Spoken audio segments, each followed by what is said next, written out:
All right, good afternoon, everybody. Sorry for a little bit of a snafu there on the Facebook Live side of things. For any of you guys joining us there, just know that this is the real live stream now. Sorry for the brief blip we had a second ago. Welcome in to your Valley News Now afternoon update. I, as always, am Devin Fry here with you to bringing you the very latest on what we've been working on in the Valley News Live newsroom since this morning. And believe it or not, there's been a lot. But first, obviously, weather at the forefront on a consistent basis. 22 degrees right now, according to our first alert storm team. I am loving it. Let's go to Russ Thomas and Summer Schnellbach right now for what we can expect to hear tonight as these as our weather systems continue to roll on. Tuesday, this is First Alert Storm Team Chief Meteorologist Russ Thomas, along with meteorologist Summer Schnellbach. So we've got rid of the fog, at least temporarily, maybe a little bit more tonight though. Yeah, fog is going to redevelop and could be dense again in some spots, just like we've seen the last couple days. So coming up tonight at Valley News Live, we will talk about that. Plus, we're going to talk about how we can these warmer than normal temperatures will last, and when is our next chance of snow? We'll have all that for you. I, for one, don't want to hear when the next chance of snow is. I'm going to enjoy what we have right now. So all that and more coming up tonight, obviously, on Valley News Live all throughout the day. Be sure to stay tuned as our weather team continues to bring more. Speaking of what we have coming up tonight on Valley News Live, our own Sydney Zatz. She's checking in with Fargo Mayor Tim Mahoney today on a litany of topics. She has a lot of things to cover. As a matter of fact, I wanted Sydney to go ahead and sum that up for you better than I could. Here's Sydney joining us from outside of City Hall with more about what she's going to discuss with the mayor tonight that you can find here on the networks of Valley News Live. At Fargo City Hall. Today I'm talking to Mayor Tim Mahoney about a number of topics, including his time as mayor, what he thinks of Deputy Mayor Denise Kolpak running for office, and a variety of city commission items, including removing 3 different commissions. We'll have more tonight on Valley News Live, so make sure you stay tuned. Thank you for that, Sydney. And you heard her mention it a little bit there. The city commissions that were specifically on the chopping block, the Human Rights Commission, the Arts and Culture Commission, and the Native American Commission. Last night at the city commission meeting, it was going to be brought up. The motion was to dissolve these committees, but then when it got brought up, the discussion became more of how can we reshape these committees, and they gave the committees that I just mentioned 2 more months to kind of figure out a plan for that. So Sydney's going to talk to Mayor Tim Mahoney about that and more coming up tonight. So be sure to stay tuned. Speaking of the mayor, the mayoral race gets a little bit more crowded. State Senator Josh Boucher announced a campaign for Fargo mayor, promising a collaborative approach to public safety, housing affordability, and fiscal responsibility. That's all according to his release announcing his intent to run for mayor. Boucher has represented Fargo in the North Dakota legislature since 2013. He's holding a community kickoff event tonight. We're going to have another look for that. Another look at that coming up tonight as well on Valley News Live. So, hey, be sure to stay tuned.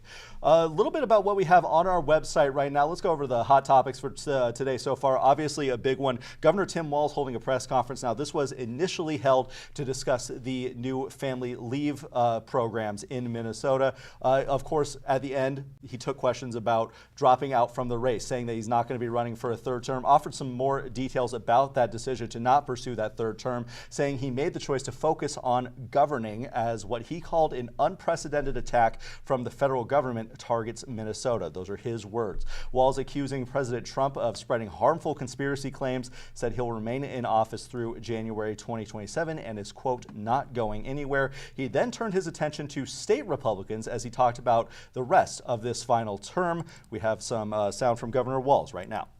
For him now. It was all me. I was the bad guy or whatever. Well, put up or shut up now and tell us what you're going to do to make this state better. Answer these tough questions. Quit hiding behind this and expect for the next 11 months for me to ride you like you've never been ridden. We're going to keep an eye out for a response from President Donald Trump as well as area Republicans tonight. Be sure to stay tuned. Ethan Kramer is on what we have been calling our Walz Watch for tonight. Some more local news. Commissioners in Clay County have approved a bit of a pay bump for Sheriff Mark Emting. Clay County Board unanimously approved this raise. We're going to go ahead and pull up some video of it here.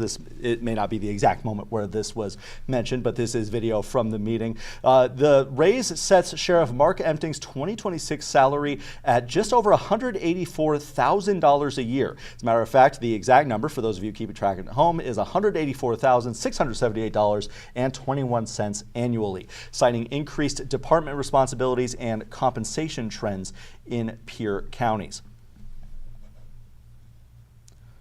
Pulling up some area court filings today. Let's go ahead and get that pulled up here.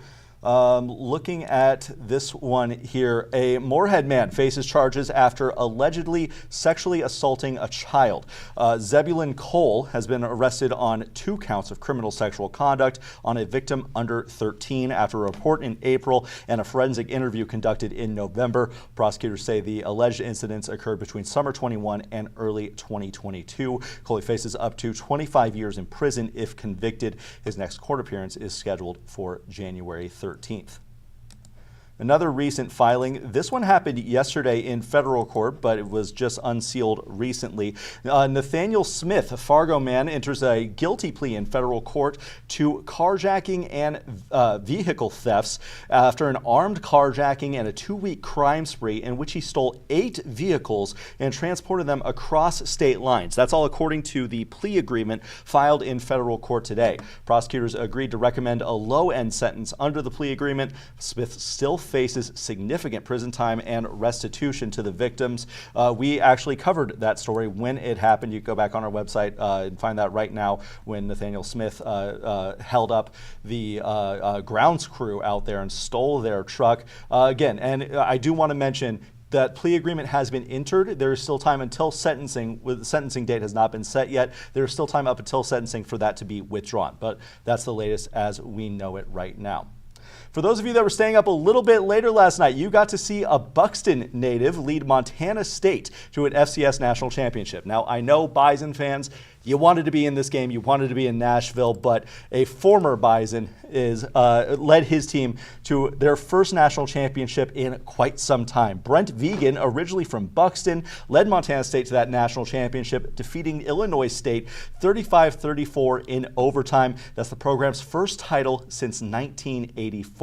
Vegan, as I mentioned previously, coached and played for North Dakota State. We're going to stay on this video until we get to Vegan. Obviously, Montana State has had quite a few heartbreaks in the postseason under Brent Vegan, so for him to have this here, I know it meant a lot. Like I said, obviously, Bison fans, you wanted to be there, but it was the team that upset North Dakota State in the second round of the FCS playoffs versus Montana State. And the several chats I'm in with people connected to the North Dakota State program, pretty torn on who to cheer on there, but they were all thrilled for Brent Vegan. And also, congratulations to the city of Buxton, home of one of my college roommates. Shout out to you, Brick Seward. You're now the home of an FCS championship winning head coach, so congratulations there. We're going to do what we always do now as we close out these digital updates. We're going to take a look at the road conditions and see what you could expect as you get ready to leave work or go out for the night, whatever you're planning on doing, however you're listening to me. As you can see, overall, green. Green is good, as we're well aware, but there are some wet and slushy roads